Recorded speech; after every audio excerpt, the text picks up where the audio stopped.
Bismillahirrahmanirrahim. Welcome to Hadith. மரணம், வியாதி போன்ற காரணத்தால் உங்களுக்கும் லா இலாஹ் இல்லல்லாஹ் வின் சாட்சியத்திற்கும் இடையில் தடை ஏற்படும் முன் நீங்கள் அதை அதிகமாக கூறிக்கொள்ளுங்கள் என்று நபி ஸல்லல்லாஹு அலைஹி வஸல்லம் அவர்கள் கூறியதாக ஹஜ்ரத் அபூ ஹுரைரா ரலியல்லாஹு அன்ஹு அவர்கள் அறிவிக்கிறார்கள். அல்லாஹ்வை தவிர வேறு இறைவன் இல்லை என்று உறுதியாக அறிந்த நிலையில் எவர் மரணம் அடைகிறாரோ அவர் சுவனத்தில் நுழைவார் என்று நபி ஸல்லல்லாஹு அலைஹி வஸல்லம் அவர்கள் கூறினார்கள் என ஹஜ்ரத் உஸ்மான் ரலியல்லாஹு அன்ஹு அவர்கள் அறிவிக்கிறார்கள். அல்லாஹ் இருப்பது உண்மை என்று உறுதியாக அறிந்த நிலையில் எவர் மரணிப்பாரோ அவர் சொர்க்கத்தில் நுழைவார் என்று நபி ஸல்லல்லாஹு அலைஹி வஸல்லம் அவர்கள் கூறியதாக ஹஜ்ரத் உஸ்மான் இப்னு அஃபான் ரலியல்லாஹு அன்ஹு அவர்கள் அறிவிக்கிறார்கள். நிச்சயமாக நானே அல்லாஹ், என்னை தவிர வணக்கத்திற்குரியவன் யாரும் இல்லை. எவர் எனது ஏகத்துவத்தை ஏற்றுக்கொண்டாரோ அவர் எனது கோட்டையில் நுழைந்து விட்டார்.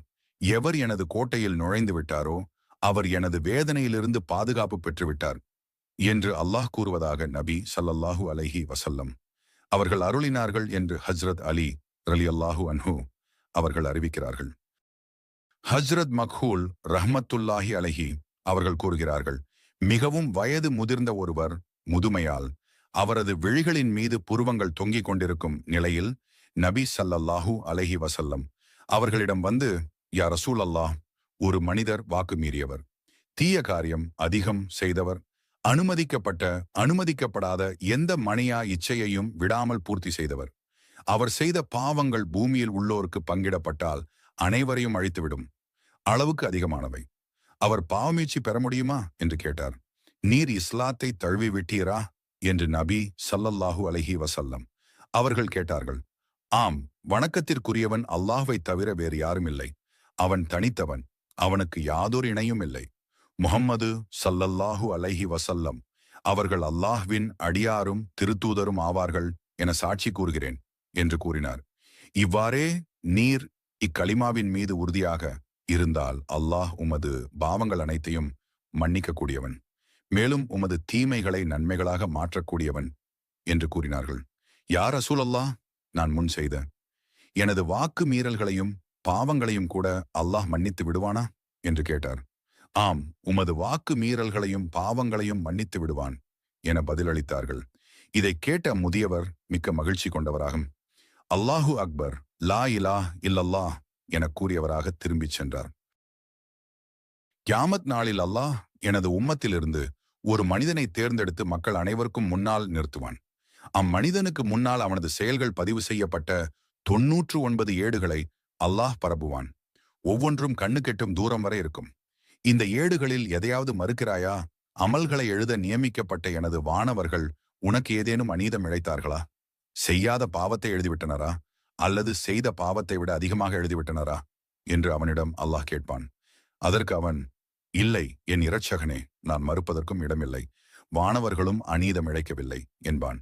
உனது தீய செயல்களுக்கு ஏதேனும் காரணம் கூறுகிறாயா என்று அல்லாஹ் கேட்பான். அதற்கும் அவன், இல்லை என் இரட்சனே என்பான். சரி, உனது நன்மை ஒன்று நம்மிடம் உள்ளது, இன்று உன் மீது எவ்வித அநியாயமும் இழைக்கப்பட மாட்டாது என்று அல்லாஹ் கூறுவான். பின்னர் அஷ்ஹது அல்லா இலாஹா இல்லல்லாஹு வ அஷ்ஹது அன்ன முஹம்மதன் அப்துஹு வ ரசூலுஹு என்று எழுதப்பட்ட ஒரு துண்டு சீட்டு வெளியாக்கப்படும். அல்லாஹ் அதை எடைபோடு என்பான். இறைவா, இத்தனை ஏடுகளுக்கு முன் இந்த துண்டு காகிதம் என்ன பலன் தரும் என்று அவன் கேட்பான். உனக்கு எவ்வித அநியாயமும் இழைக்கப்பட மாட்டாது என்று கூறப்படும். பின்பு அத்தனை ஏடுகளும் தராசுடைய ஒரு தட்டிலும் அந்த துண்டு சீட்டு இன்னொரு தட்டிலும் வைக்கப்படும். அந்த துண்டு சீட்டின் கனத்தால் ஏடுகள் நிறைந்த தட்டு மேலே உயர்ந்து பறந்துவிடும். அல்லாஹ்வின் திருநாமத்திற்கு முன் எந்த பொருளுக்கும் எந்தவித மதிப்பும் இல்லை என்பதுதான் உண்மை என்று நபி ஸல்லல்லாஹு அலைஹி வஸல்லம் அவர்கள் கூறத்தாம் கேட்டதாக ஹஜ்ரத் அப்துல்லாஹ் இப்னு அம்ர் இப்னுல்லாஸ் ரலியல்லாஹு அன்ஹும் அவர்கள் கூறுகிறார்கள். அல்லாஹ்வை தவிர வணக்கத்திற்குரியவன் யாரும் இல்லை. நான் அல்லாஹ்வின் தூதராக இருக்கிறேன்.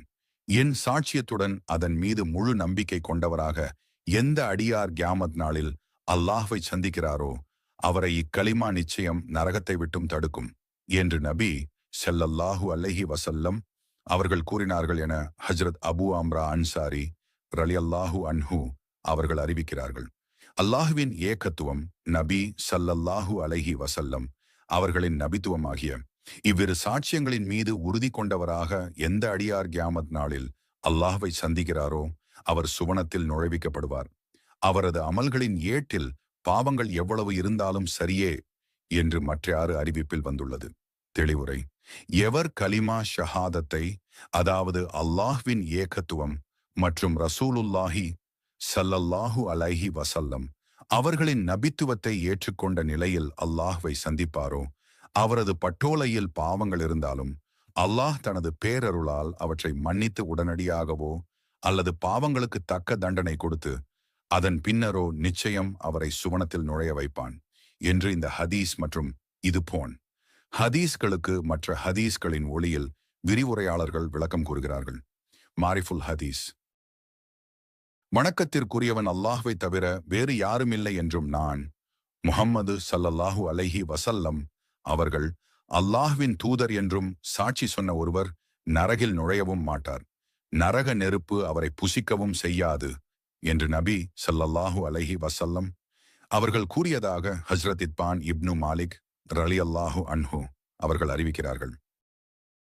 அல்லாஹுவை தவிர வேறு இறைவன் இல்லை என்றும் நான் முஹம்மது ஸல்லல்லாஹு அலைஹி வஸல்லம் அவர்கள் அல்லாஹுவின் தூதர் என்றும் எவர் சாட்சி கூறி அவரது நாவும் இந்த கலிமா தையிபா வில் திளைத்து அவரது உள்ளமும் இந்த கலிமாவால் நிம்மதி அடைகிறதோ அவரை நரக நெருப்பு தீண்டாது என்று நபி ஸல்லல்லாஹு அலைஹி வஸல்லம் அவர்கள் சொன்னார்கள் என்று தம் தந்தை வாயிலாக ஹஜ்ரத் அபூ கதாதா ரலியல்லாஹு அன்ஹு அவர்கள் அறிவிக்கிறார்கள். அல்லாஹ்வை தவிர வணக்கத்திற்குரியவன் யாருமில்லை என்றும் நான் அல்லாஹ்வின் ரசூல் என்றும் உறுதியான உள்ளத்துடன் சாட்சி சொல்லிய நிலையில் எம்மனிதர் மரணம் அடைகிறாரோ அவரை நிச்சயமாக அல்லாஹ் மன்னிப்பான் என்று நபி ஸல்லல்லாஹு அலைஹி வஸல்லம் அவர்கள் அருளினார்கள் என ஹஜ்ரத் முஆத் இப்னு ஜபல் ரலியல்லாஹு அன்ஹு அவர்கள் அறிவிக்கிறார்கள்.